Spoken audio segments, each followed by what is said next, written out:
안녕하세요. 오늘도 함께 성경 읽어요. 오늘은 마가복음 9장에서 10장입니다. 마가복음 9장. 예수께서 그들에게 말씀하셨습니다. 내가 너희에게 진실로 말한다.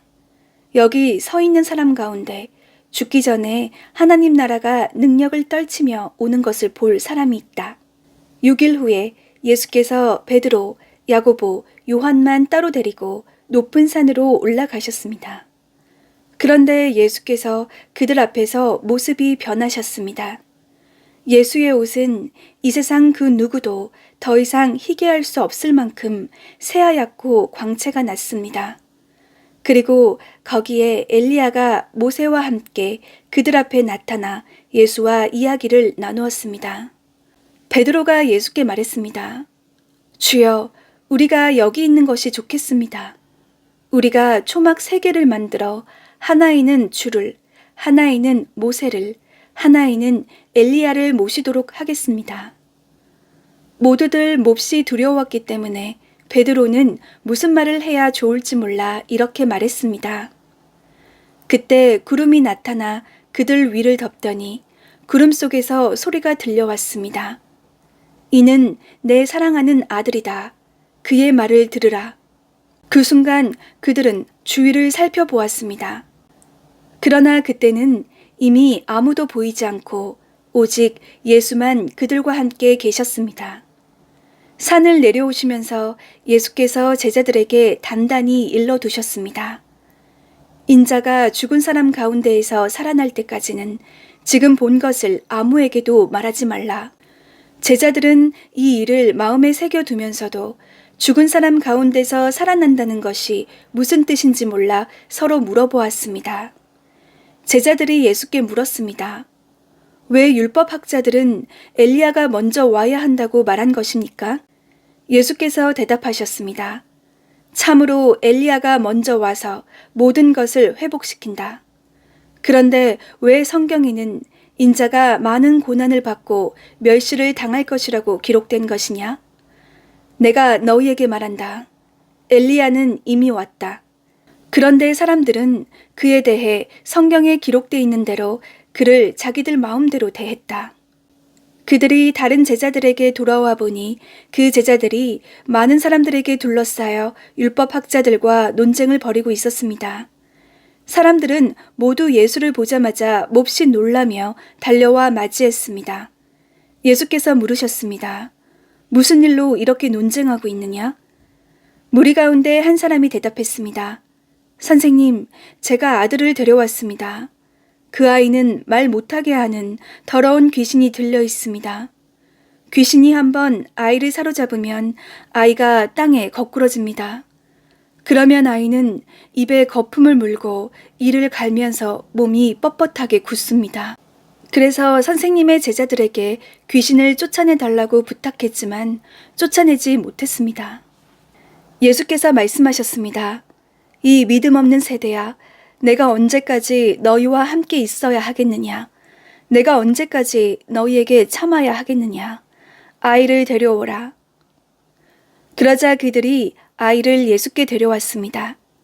더러운 귀신은 예수를 보더니 곧 아이의 몸에 경련을 일으켰습니다. 아이는 땅에 거꾸러지더니 입에 거품을 물고 뒹굴었습니다. 예수께서 아이의 아버지에게 물으셨습니다. 이 아이가 언제부터 이렇게 됐느냐? 그가 대답했습니다. 아주 어릴 때부터입니다. 귀신이 아이를 죽이려고 여러 번 불 속에 내던지고 물 속에도 빠뜨렸습니다.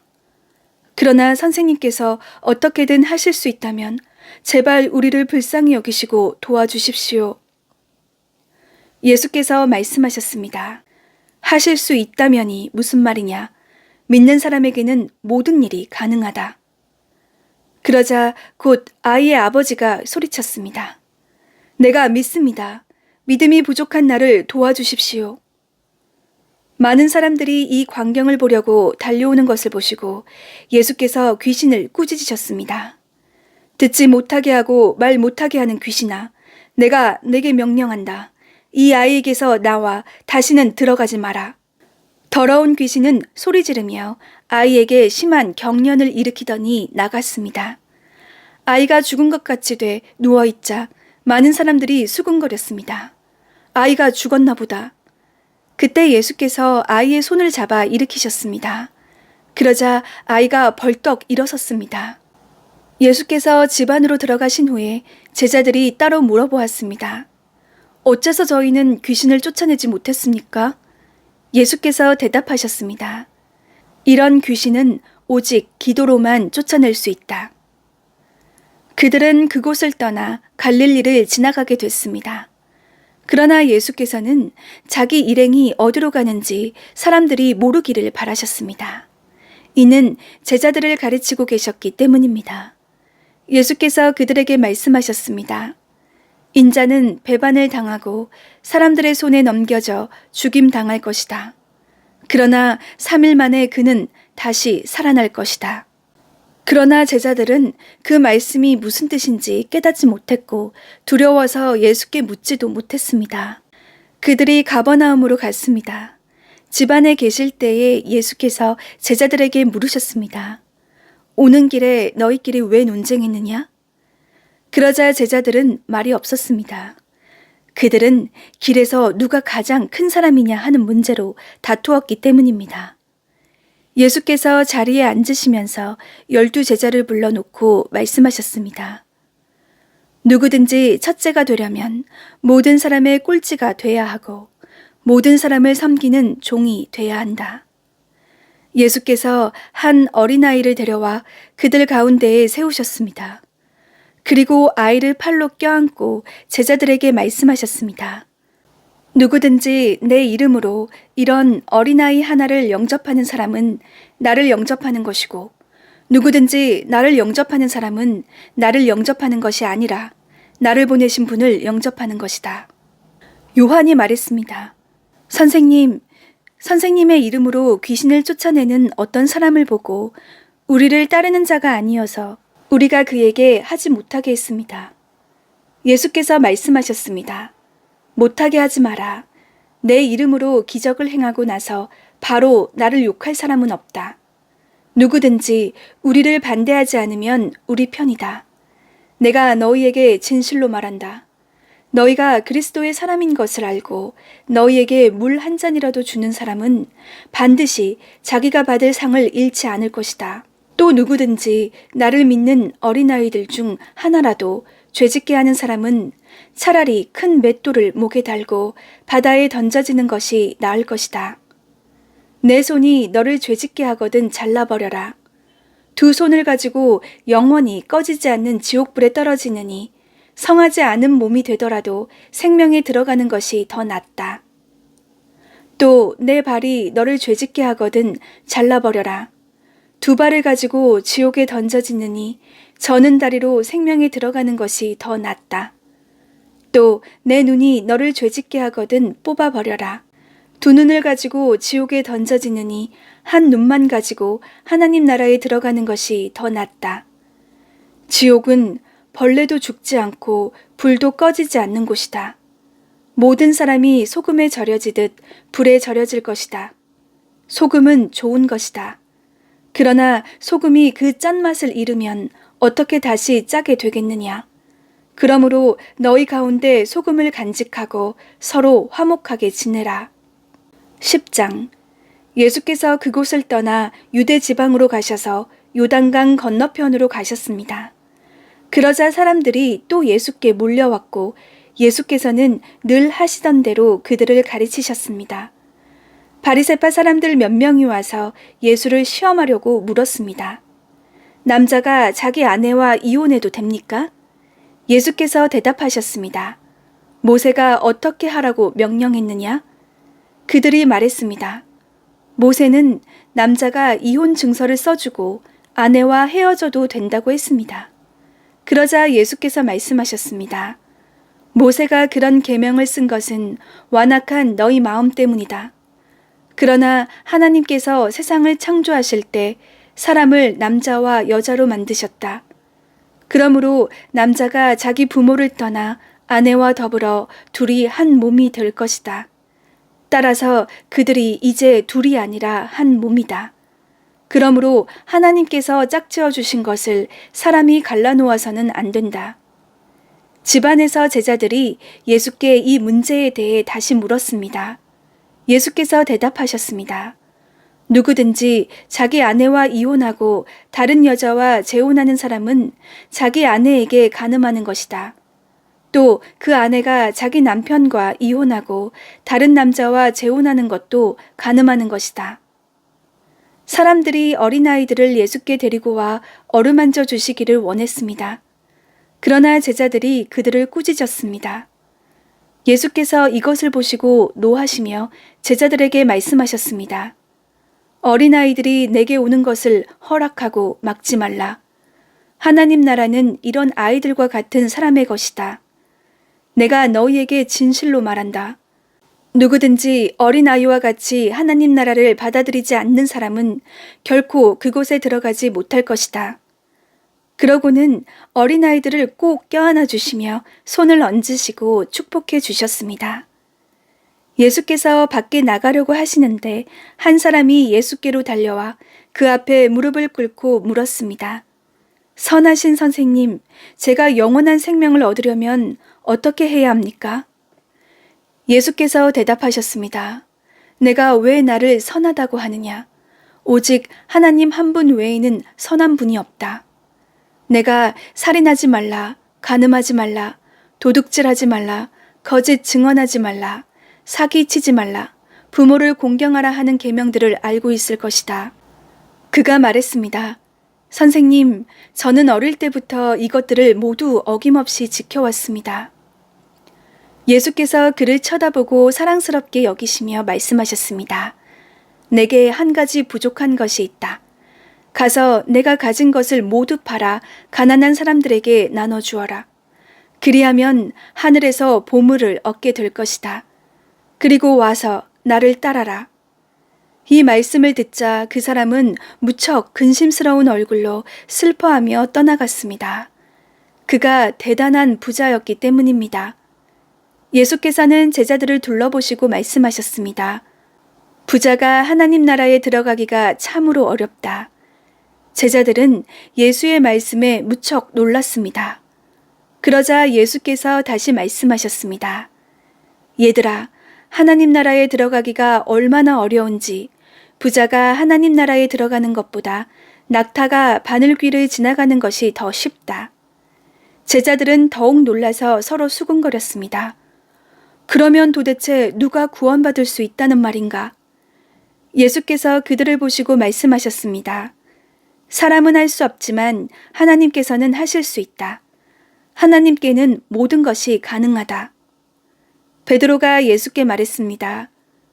보시다시피 우리는 모든 것을 버리고 주를 따랐습니다. 예수께서 말씀하셨습니다. 내가 너희에게 진실로 말한다. 나와 복음을 위해 집이나 형제나 부모나 자식이나 자기 땅을 버린 사람은 지금 이 세상에서 집과 형제자매와 어머니와 자녀와 땅을 100배나 더 받되 핍박도 함께 받을 것이고 이제 올 세상에서는 영원한 생명을 받을 것이다. 그러나 먼저 된 사람이 나중되고 나중된 사람이 먼저 되는 일이 많을 것이다. 그들이 예루살렘으로 올라가는 길이었습니다. 예수께서 앞장서서 그리로 향하시자 제자들은 놀랐고 뒤따라가던 사람들도 두려워했습니다. 예수께서는 다시 12제자를 따로 불러놓으시고 앞으로 자신에게 일어날 일을 말씀해 주셨습니다. 우리는 지금 예루살렘으로 올라가고 있다. 인자는 배반당해 대제사장들과 율법학자들에게 넘겨질 것이다.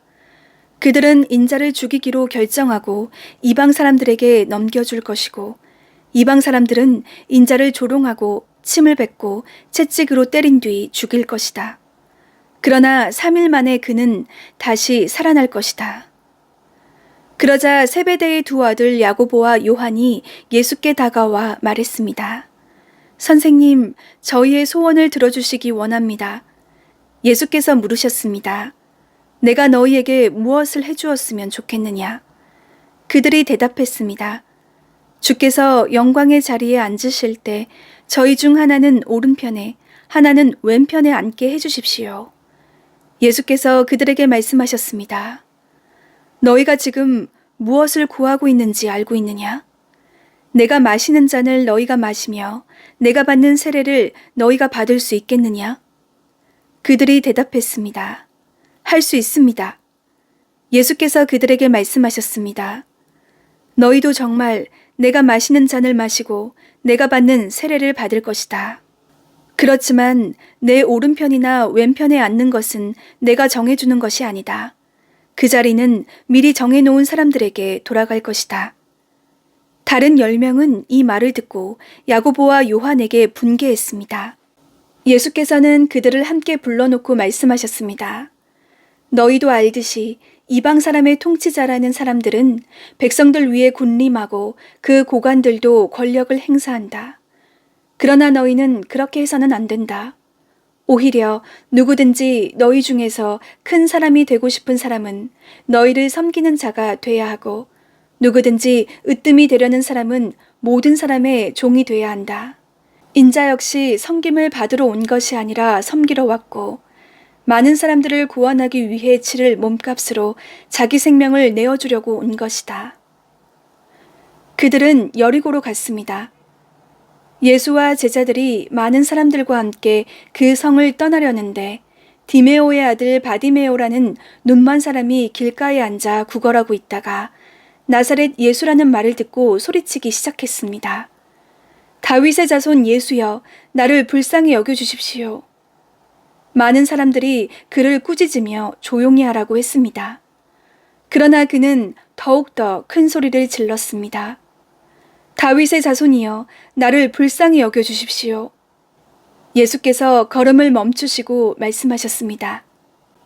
저 사람을 불러오너라. 그러자 그들이 그 사람에게 말했습니다. 안심하고 일어나라. 예수께서 너를 부르신다. 그는 겉옷을 던져버리고 벌떡 일어나 예수께로 갔습니다. 예수께서 그에게 물으셨습니다. 내가 무엇을 내게 해주기 원하느냐? 앞을 못 보는 사람이 대답했습니다. 선생님, 제가 보기를 원합니다. 예수께서 말씀하셨습니다. 가거라, 내 믿음이 너를 구원했다. 그러자 그 즉시 그는 보게 됐고 예수를 따라 길을 나섰습니다. 아멘. 오늘 말씀은 참 저한테 많은 메시지를 줬는데요. 9장에서 23절에 하나님께서 귀신 들린 아이의 아버지에게 할 수 있다면 무슨 말이냐? 믿는 사람에게는 모든 일이 가능하다라고 말씀하셨을 때 그 아이의 아버지가 바로 내가 믿습니다. 믿음이 부족한 나를 도와주십시오. 라고 외치는 그 장면이 저한테는 되게 인상 깊게 다가왔어요. 그 믿음이 부족한 것마저도 도와달라고 간절히 소리치는 그 아이의 아버지의 그 간절한 믿음이 저한테 되게 큰 도전과 감동으로 다가왔습니다. 나에게 그런 믿음이 있었나? 하는 반성을 좀 하게 됐고요. 또 10장에서 눈먼 바디메오가 그 사람들의 그 시선에도 아랑곳하지 않고 예수님께 불쌍히 여겨달라고 소리치는 그 장면에서 정말 하나님만이 나를 고쳐줄 수 있다. 하나님밖에 없다라는 그 간절한 그 마음이 너무 느껴졌고 그것을 보신 예수님께서 불쌍히 여기시며 내 믿음이 너를 구원했다. 라고 말씀하시는 장면에서 되게 울컥하는 그런 감동이 느껴졌는데요. 제 안에도 그런 간절한 믿음이 있었는지 저를 다시 돌아보게 되었고 많은 생각을 하게 하는 그런 본문이었던 것 같아요.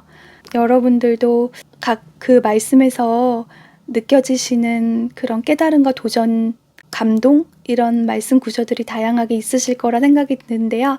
오늘 하루도 그 말씀 붙잡고 힘내서 나아가시길 바라겠습니다. 그럼 다음에 또 같이 성경 읽어요. 감사합니다. 안녕히 계세요.